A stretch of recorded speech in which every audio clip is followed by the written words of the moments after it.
The world of music is still reeling after the heartbreaking news that rock icon Ozzy Osbourne has passed away at the age of 76.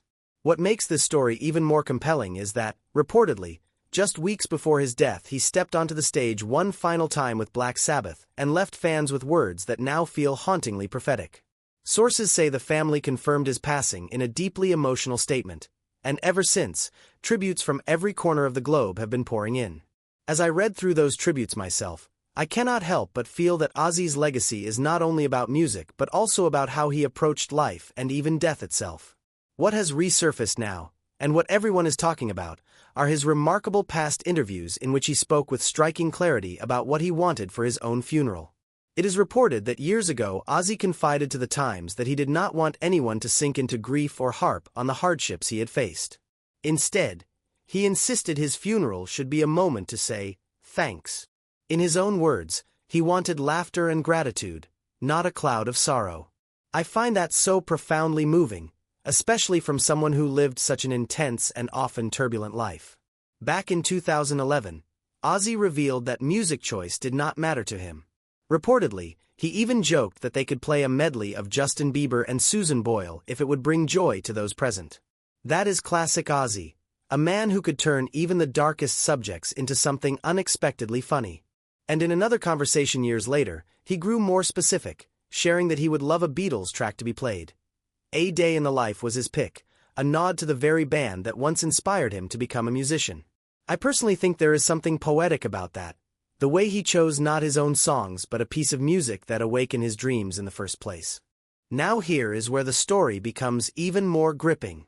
His family has not yet revealed the official plans for the funeral, but knowing Ozzy's vision, I imagine it will be more of a celebration than a farewell. It is reported that he even toyed with the idea of playing a prank at the service, perhaps a video of himself asking a doctor for a second opinion on his own death. That kind of humor, even in the face of mortality, is what made him so unique and so loved. And then there was his final performance, which reportedly drew more than 40,000 fans back to his home city of Birmingham. He sat on a black throne adorned with a bat as he sang the songs that defined generations.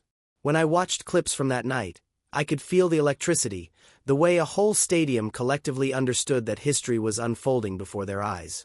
His last words still echo, "It is the last song ever. Your support has enabled us to live an amazing lifestyle.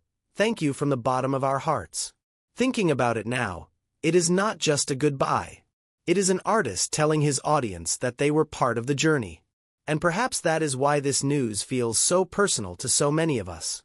He reportedly hoped to keep recording, and his last album, Patient Number 9, featured legends like Eric Clapton and Jeff Beck, further proving that his creative fire never dimmed. Ozzy Osbourne's life was never ordinary. From his early days in Aston, Birmingham, to the birth of Black Sabbath and the creation of heavy metal as we know it, to the raw and sometimes chaotic moments of his family life seen on television, his story has been extraordinary. I think that is why his passing feels like the end of a chapter in music history itself. And yet, in true Ozzy fashion, he seemed to plan for this moment not with despair, but with gratitude and wit. As the world awaits details of his final send-off, one thing is clear: it will not just be a funeral. It will be, just as he wanted, a moment to say thank you, and to celebrate a man who turned rebellion into art and left behind a soundtrack that will outlive us all.